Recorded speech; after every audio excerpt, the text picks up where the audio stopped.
Hi, my name is Tom Heffel, and this channel is all about helping students learn chemistry. In this video, we're going to do two problems that discuss how to calculate the pH of some different salts. Okay, and this problem starts out by saying we have a solution that's created by placing 1.38 grams of sodium acetate in a 100 milliliter volumetric flask. What's the pH? So we're going to take a look at the process. So go ahead and pause the video and copy this prompt down in your notes. Okay. When we come back, I'll be working on the problem. So the first thing that we're going to do in this problem is we are going to calculate the number of moles of the sodium acetate. So I'm going to take that 1.38 grams of sodium acetate, convert it to moles, okay, and then I'm going to get its molarity, okay, by taking the moles divided by the liters. So you can see that I converted the 100 milliliters over into 0.1 liters, so I get the molarity of 0.168 for the sodium acetate, okay?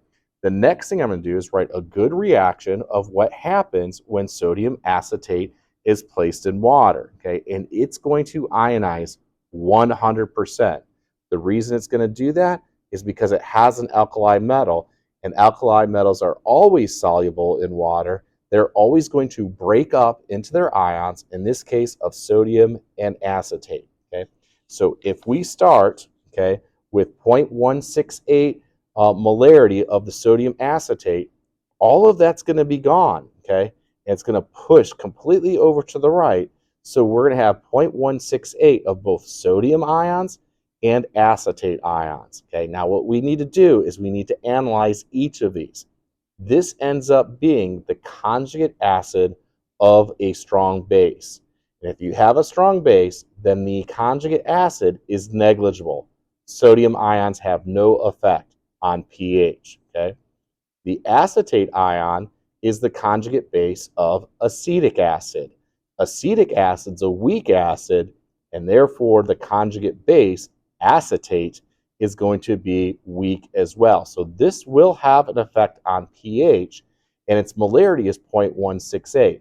So what I need to do is write a good equation for the acetate ion acting like a base. Now, if it's acting like a base, it's going to accept protons, okay? So it's going to accept a proton from water to form acetic acid. So this is the equation that we should come up with. And we're going to take that 0.168 and we're going to make an ice chart, okay? And it's going to look something like this. Now, what I need here is a Kb value, okay? Because this is a base, I need a Kb value. In the textbook, you're not going to find the acetate ion's Kb value. But what you will find is acetic acid's Ka value.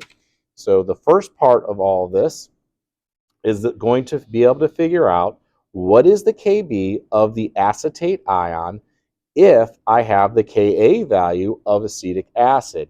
And we know that Ka times Kb equals Kw if you have acid-base conjugate pairs. So I look up the Ka value of acetic acid. It's 1.8 times 10 to the negative 5 in order to calculate the Kb constant for the acetate ion with the Kw. So I basically divide by Ka on both sides, and I find out that my Kb is 5.56 times 10 to the negative 10. And as soon as I have that information, I can finish this problem. Okay, now the way you finish this problem, okay, is by approximating 0.168, okay, and we're going to do the products, which is going to be x squared, divided by the reactants, which is 0.168, and that's all equal to the equilibrium constant of 5.56 times 10 to the negative 10. Okay, we cross multiply to figure out what x squared is equal to. And when we solve for x, remember, that's going to be the concentration of hydroxide ions. So if we take the negative log of that, we're going to get the POH, okay? And 14 minus that number is going to give us a pH of approximately 8.99 or 8.985, okay? So that's the first problem of a salt, okay, in order to calculate a pH. Let's take a look at problem number 2. Okay, so problem number 2 looks something like this. Okay, it says a solution is created by placing water and 1.06 grams of potassium formate in a 100 milliliter flask. Formic acid has a Ka value of 1.8 times 10 to the negative 4. What's its pH? I would like you to pause the video right now, okay, and try to do this problem by going back and looking at the process of this first problem, because it's the same exact process, okay? When you come back, I'll be going over the answer for the pH of 1.06 grams of potassium formate in this 100 milliliter flask. So now that you've tried this problem, the first thing that we're going to do, just like the previous problem, is to calculate the molarity of the potassium formate. So I convert the potassium formate grams into moles, and then I divide it by the liters in order to get the molarity.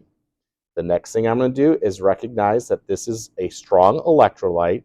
Because it has an alkali metal in it, it's going to ionize 100%. Okay, so my equation is going to look something like this. Okay, and if it ionizes 100%, there's not going to be any potassium formate left over in the end. All of it's going to push over into potassium ions and formate ions. Now we need to analyze both of these ions and decide which one affects pH. The potassium ion, the positive ion, is a conjugate acid of the strong base potassium hydroxide. And if potassium hydroxide is a strong base, then its conjugate is going to be negligible, and this is not going to have any effect on pH whatsoever. Okay? The formate ion is the conjugate base of formic acid. Formic acid is not a strong acid, it's a weak acid, okay? So its conjugate is going to be weak as well. So this guy is going to have an effect on pH, so we need to write an equation of this base with this molarity, okay?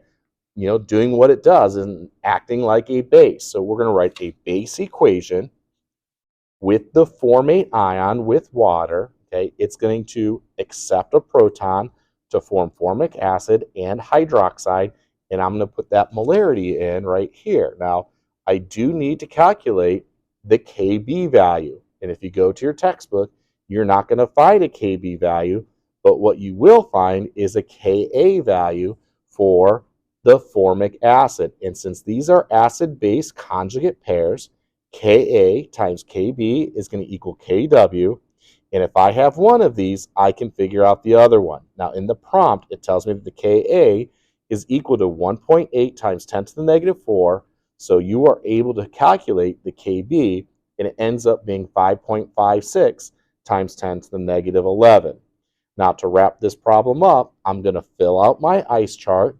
I'm going to use the approximation method because this Kb value is so small, and I'm going to solve for x, okay? And when I solve for x by doing some cross multiplication and taking the square root, I find out that the POH is 5.58 because this x is equal to hydroxide, and if I take the negative log of hydroxide, I get the POH, okay? Now 14 minus that number is going to give me a pH, and it ends up being 8.42. I hope you found this content helpful on how to calculate the pH of salts. Okay, 2 problems. Keep practicing these until you get really, really good at this, because this is probably the hardest thing to do with equilibrium. Maybe titration is a little bit harder, but this is like right up there. Okay, so if you found this content helpful, give it a like and subscribe. And as always, if you leave a comment, it really does push this information out to other students that might be interested in learning chemistry.